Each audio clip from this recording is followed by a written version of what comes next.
Pour ne rien manquer, abonnez-vous maintenant. Sud Radio à 7h21, tout compte fait tout de suite avec vous, Éric Revel. Bonjour Éric. Benjamin, bonjour à tous. C'est donc aujourd'hui le lancement de la réunion des dirigeants des pays du G7, les 7 pays les plus industrialisés. Ils se réunissent pour 3 jours dans la ville japonaise d'Hiroshima. L'objectif de cette réunion est double, Éric. Renforcer les sanctions contre la Russie et mieux se protéger contre les dépendances économiques vis-à-vis de la Chine, qui, rappelons-le, est l'allié de Moscou dans la guerre en Ukraine. Oui, c'est un bon résumé, Benjamin.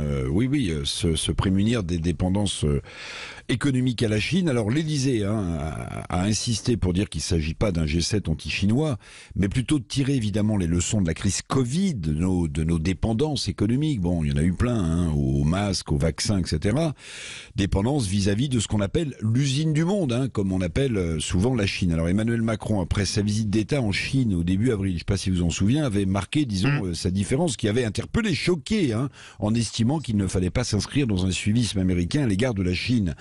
Bon, du côté des pays européens de Bruxelles, on estime qu'on ne peut avoir une relation normale avec Pékin que si la Chine utilise son influence auprès de la Russie pour arrêter la guerre en Ukraine. Bon, le G7 au Japon veut aussi réduire sa dépendance économique vis-à-vis de la Chine, qui menace toujours de récupérer Taïwan dans son giron. Oui.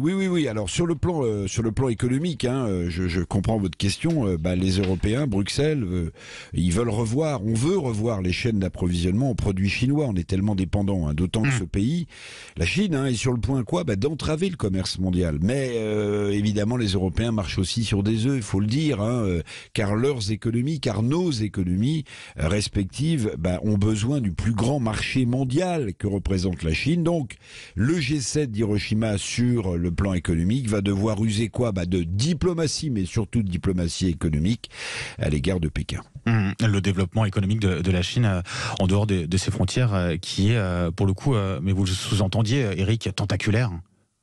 Oui. Alors, le développement économique dont vous parlez pour la Chine, à l'extérieur de ses frontières, c'est ce qu'on appelle, vous savez, les nouvelles routes de la soie. Alors, c'est joli, les nouvelles routes de la soie. En fait, ce sont des infrastructures gigantesques qui traversent des pays entiers, pour convoyer, pour convoyer les produits chinois. Alors la stratégie est bien rodée, la Chine finance ces infrastructures en endettant les pays traversés, effet pernicieux qui à la fois développe évidemment le business made in China, mais qui rend financièrement dépendant de nombreux pays en développement. La Chine devient une sorte de FMI bis qui prête de l'argent. Tout ça pourquoi ? Oui, c'est tentaculaire, parce que l'économie chinoise mondialisée est sur le point de dépasser l'économie américaine, qui elle-même est dans une situation difficile. Joe Biden, d'ailleurs, quittera le G7 d'Hiroshima dès dimanche matin, parce que les États-Unis sont menacés, en effet, d'un défaut de paiement.